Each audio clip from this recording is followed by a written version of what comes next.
जय श्री कृष्ण दोस्तों, मेरे YouTube चैनल कृष्णा जी के भरोसे में आपका स्वागत है। तो आज हम 7वें दिन काल रात्रि माता का पाठ करेंगे। उससे पहले हम सुनेंगे श्लोक, उसके बाद करेंगे पाठ। तो आइए चलिए।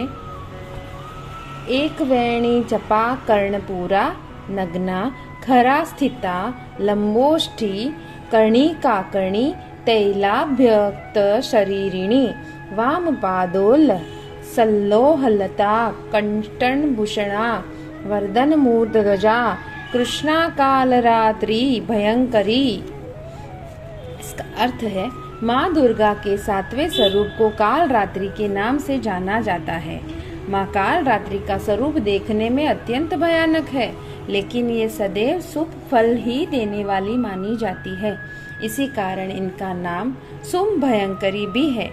दुर्गा पूजा के 7वें दिन माँ काल रात्रि की पूजा का विधान है। इस दिन साधक का मन संहार चक्र में स्थित रहता है।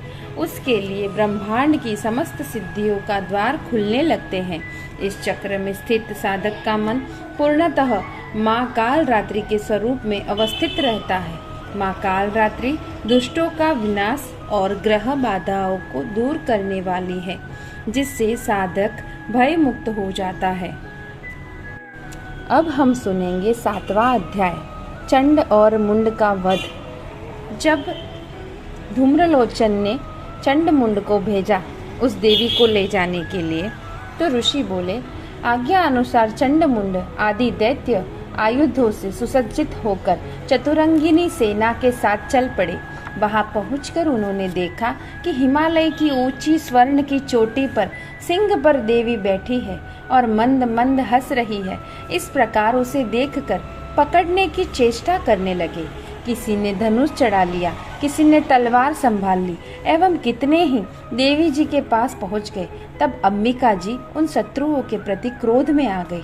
उस समय क्रोध के कारण उनका मुख काला हो गया। देवी के माथे पर कुटिल होकर भौहें तन गई। तब तो भयानक मुख वाली काली देवी तलवार तथा पाश लिए प्रकट हो गई। उन्होंने अद्भुत सा खड़ंग धारण किया हुआ था। नरमुंडों की माला शोभित थी। चीते के चर्म की साड़ी पहनी हुई थी। शरीर का मांस सूखा दिखाई देता था। अत्यंत भयानक रूप था। उनका मुख विशाल था।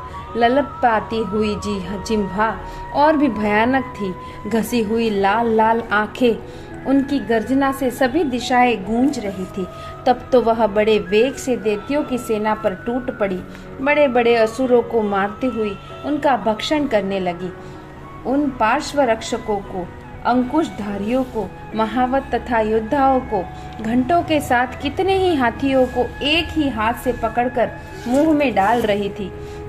वैसे ही घोड़ों के साथ रथों को एवं सारथियों को मुंह में डाल डालकर अत्यंत भयानक रूप से दांतों से उन्हें चबाती जाती थी। किसी के केश पकड़ लिए तो किसी की गर्दन दबा डाली, किसी को पैरों से दबोच लिया, किसी को छाती से धकेल कर मार गिराया। असुरों के द्वारा छोड़े हुए अस्त्र शस्त्रों को मुंह से पकड़ती जाती थी, दांतों पे पिसती जाती थी। काली जी ने इस प्रकार बलवान दुरात्मा असुरों की वह सेना कुचल डाली। कितने ही राक्षसों को मार गिराया। उस देवी ने कुछ एक ऐसा तलवार के काट दिए, कुछ एक खड़ंगवा से पीट दिए और कुछ एक दांतों से कुचल दिए। क्षण भर में राक्षसों की वह सारी सेना मार गिरा दी। यह देख चंड मुंड उस भयानक काली की ओर दौड़ पड़ा। इधर महाअसुर मुंड ने भी महाभयंकर बाणों की वर्षा में 1 सहस्त्र बाण चलाए उसे चक्रों द्वारा उस भयानक आंखों वाली देवी को ढांप दिया। वे अनेक चक्र देवी के मुख में प्रवेश करते हुए इस प्रकार दिखाई देने लगे जैसे बहुत से सूर्य बिंब बादलों के पेट में समाते जा रहे हैं। तब तो जिनके भयानक मुख के भीतर जिसका देख सकना भी कठिन था, ऐसे दांतों के प्रकाश से चमकती हुई अत्यंत क्रोध में आकर भयानक गर्जना करती हुई वह काली भीषण अट्टहास करने लगी। तब हूँ हूँ करती हुई बड़ी तलवार लिए हुए देवी चंड पर कूद पड़ी। उसे बालों से पकड़कर उसी तलवार से झट चंड का सिर काट दिया। तब चंड को इस प्रकार मारा गया देखकर मुंड ने देवी की ओर दौड़ा। कुपित काली ने तलवार से मारकर पृथ्वी पर मुंड को भी मार गिराया। महाबली मुंड को मरा हुआ देख और सेना का नाश देखकर शेष सेना भयभीत होकर इधर उधर भागने लगी। अत्यंत अनंता काली की चंड तथा मुंड के सिर हाथ में ले लिए फिर भयानक अट्टहास करते हुई चंडिका के पास पहुंचकर बोली, मैंने यह चंड मुंड नामी महापशु दैत्य आपकी भेंट चढ़ा दी। अब तो शिंभ निशुंभ का आप स्वयं वध करना।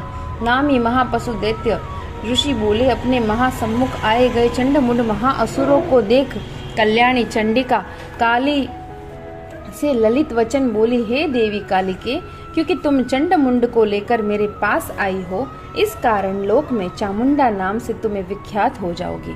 तो देखा आपने दोस्तों किस तरह बुराई पर अच्छाई की जीत होती है।